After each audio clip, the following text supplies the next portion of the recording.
Good day, my name is Angela Zhao, and I'm presenting my problem of practice titled Beyond Words, a Qualitative Case Study Exploring the Role of Institutional Level Commitment in Advancing Faculty Diversity, Inclusive Practices, and Multicultural Organizational Development at Higher Education Institutions. Before I begin, I would like to acknowledge my faculty advisors, Dr. Brandy R. Ray, Dr. Kelly Dixon, and Dr. Joshua Smith for their relentless support throughout the study. In the next 15 minutes or so, I'll present the following items. I'll start with the problem statement, then presenting the literature evidence on the issue, the statement of purpose, including primary and sub-questions for my research, followed by the theoretical framework used to guide the research design and the data process, the research methodology, overview of findings, implications of the study, and the distribution plan for the results, and of course, the reference page for selected scholars mentioned in this presentation. Do you remember being a college student and taking a class from someone who looked like you or shared any characteristic traits with you? I had 3 professors that I've encountered over the years as a business student who were female, Asian, immigrants. Mayatsi 2023 and Smith 2020 asserted that higher education institutions have been central for systemic oppression and prolonged discrimination against marginalized communities. As Smith 2020 explained, the competitiveness in educational markets require U.S. higher education institutions to recognize the values in practicing inclusion to develop solutions that are interdisciplinary and cross-cultural, which demands deeper understanding in the definition and the scope of diversity, equity, and inclusion, DEI. Lastly, as the 2020 reports by the National Center for Education Statistics, across colleges in the U.S., only a quarter of full-time faculty are self-identified as non-white. This data pointed to the slow and ineffective responses higher education leaders demonstrated over the years toward DEI, all the while reflects the systemic barriers blocking the progression of DEI efforts. To explore the reasons behind the challenges facing higher education, I moved to present the literature review. I organized the literature review in 3 parts to review the root causes of monoculturalism, the need for internal transformation, and the benefits of multiculturalism. This approach aligned with the organizational development process that was both reflective and solution-oriented. First, I look at the cause of monoculturalism within higher education institutions. According to seminal scholars Brown-Glant, 2008, Essner, 2016, and Slater, 1998, the root causes of systemic discrimination in the U.S. higher education included a historical context of a binding social convention to keep faculty of color away, which highlighted the exclusive beginnings of the institution and underpinned the traditions of biases and stereotype that created unfavorable environments for diversity across U.S. higher education campuses.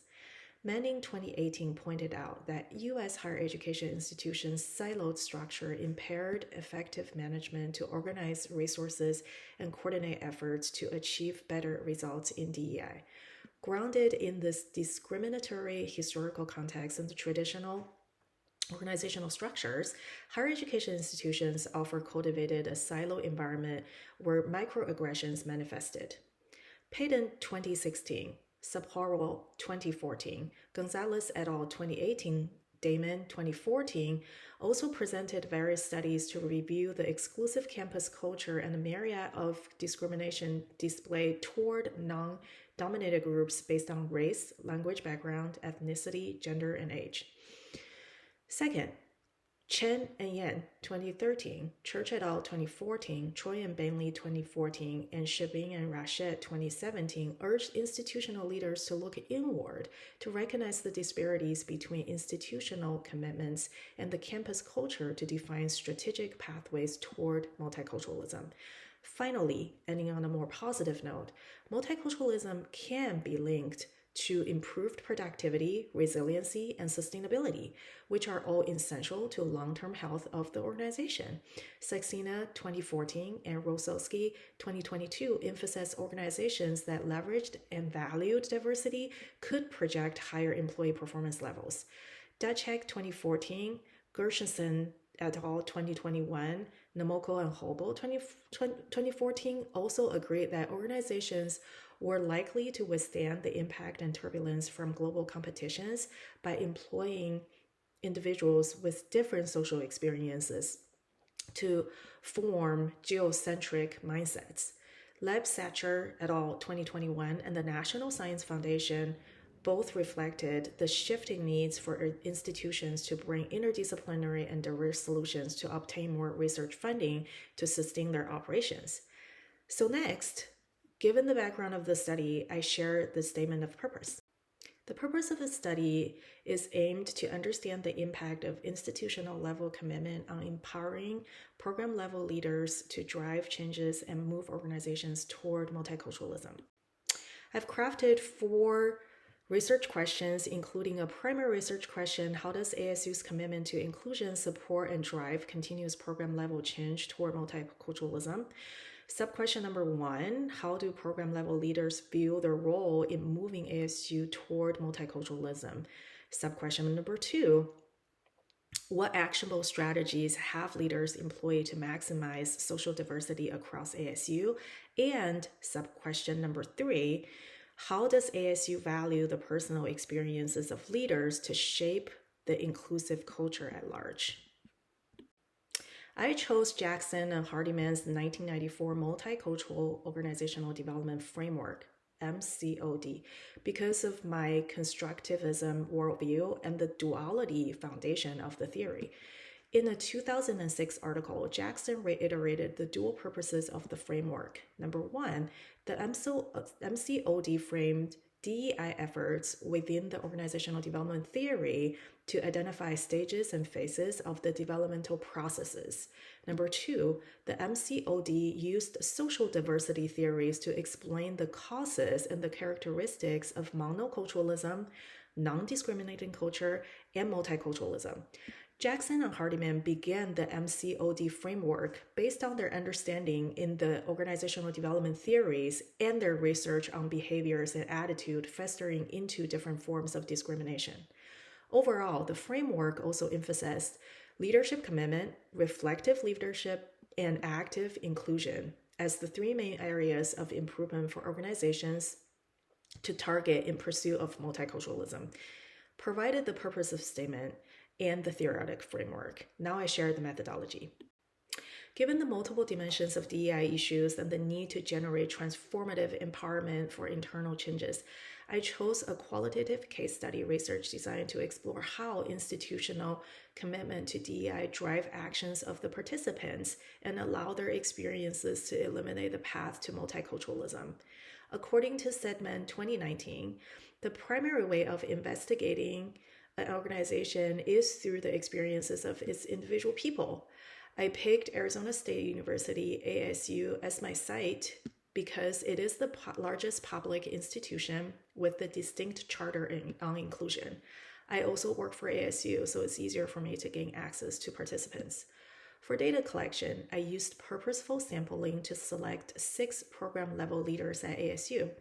Over a 2-month period, I conducted semi-structured interviews with open-ended questions guided by the MCOD framework, which allowed participants to drive the conversation and narrate their experiences.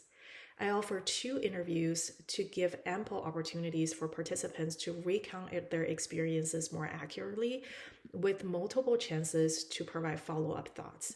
I also conducted member checking after each interview session to correct any information and update the transcripts. To further ensure the validity and trustworthiness of the findings, I also triangulated data collected by reviewing ASU's annual culture survey, the reports for DEI efforts, and email communications from the university president to address diversity issues. With all the data in hand, I used both description and interpretation-based data coding methods to mitigate biases.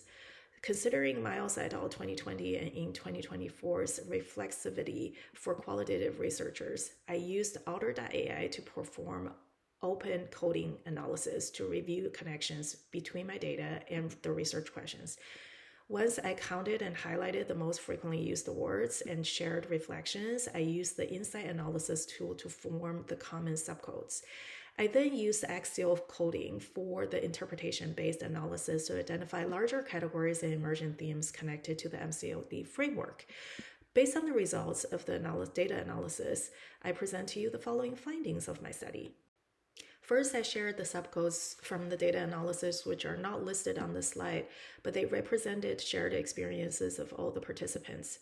Subcode number 1 was inclusive decision-making process, where ASU's commitment to inclusion provided the program-level leaders with opportunities to lead changes.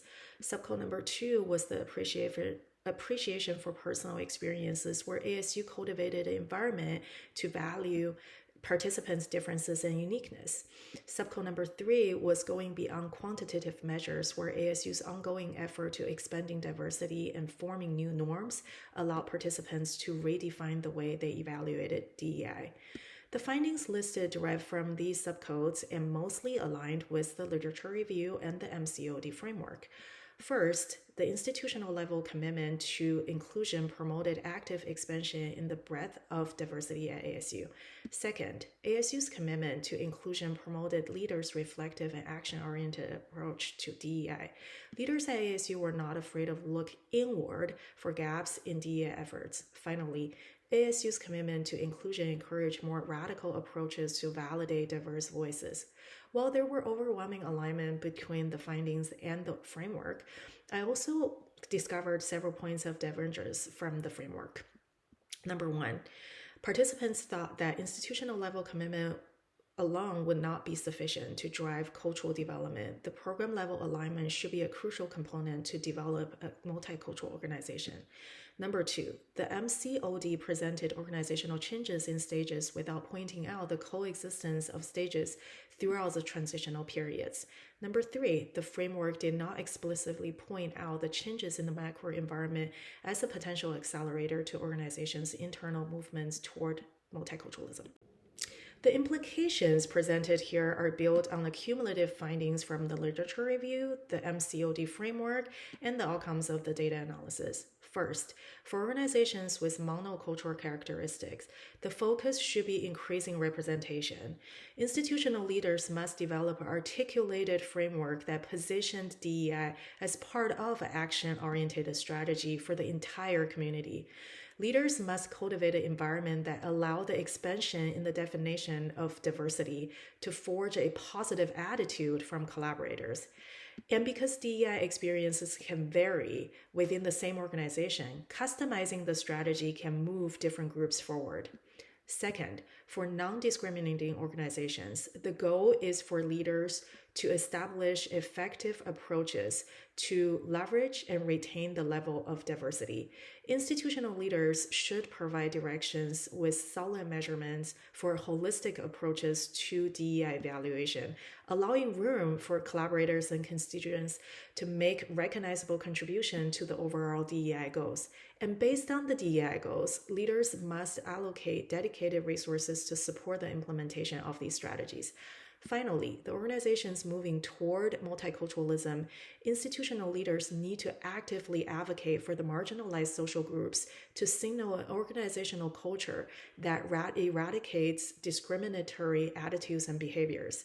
This leadership direction will also encourage collaborators and constituents to distill diversity and inclusion as part of their daily practices. I selected 3 distribution channels to target DEI leaders, collaborators, and constituents across the institutions. My goal is to disseminate the study findings to expand their understanding of diversity and build capacity in inclusive practices. National Association of Diversity Officers in Higher Education is the perfect channel to target institutional leaders and collaborators. American Association of Colleges and Universities has an Office of Global Network for Diversity, Equity, and Student Success, and their annual conference is the perfect channel to reach collaborators and constituents. Finally, the ASU Leadership Academy, which focuses on leadership development and mentorship support for diverse faculty and staff groups, provides a suitable opportunity to reflect and advance the current DEI efforts at the university. In closing, the study provided me one of the most challenging and rewarding experiences, and I sincerely look forward to expanding multiculturalism in education. Thank you very much for your time.